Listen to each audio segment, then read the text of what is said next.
On a gray Monday morning, when America hurried past itself, Jesus rode the last bus downtown. He wore a faded jacket, his sandals hidden beneath dust and rain, his eyes calm in a world that no longer looked up.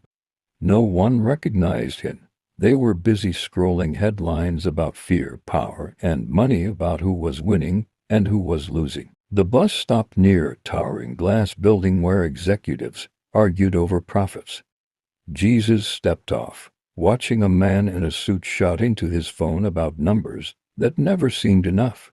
Nearby, a woman sat on the curb, her eviction notice crumpled in her hands. Jesus knelt beside her, listened as if her story were the only one that mattered, and spoke words so gentle they felt like shelter. She did not know his name, but when he stood, her shaking had stopped. At noon, Jesus walked past a school wrapped in chain-link fences. A boy sat alone on the steps, angry at a world that had promised him everything and delivered nothing. Jesus sat beside him, silent at first. Then he asked one question: "What do you dream of becoming?" No one had asked the boy that in years. The answer came out broken, but hope slipped through the cracks. In the afternoon, Jesus entered a church where the lights were bright and the doors were locked. Inside, voices debated doctrine while a homeless man slept on the steps outside. Jesus did not go in. He sat with the man instead, sharing bread and listening.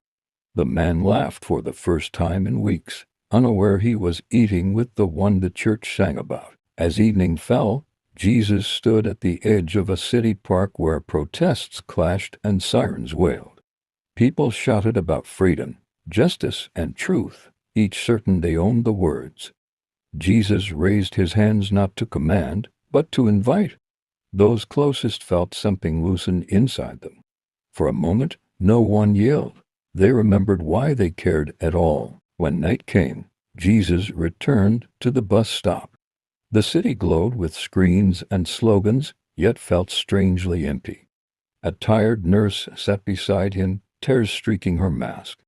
She whispered, "I don't know how much longer I can love people who keep hurting each other." Jesus met her eyes and said, "Love was never meant to be easy, only eternal." The bus arrived.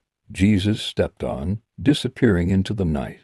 America did not notice him leave, but the woman slept without fear. The boy dreamed again, the homeless man felt seen, and the nurse went back to work with quiet courage. And somewhere unseen, the kingdom of God moved one stop closer.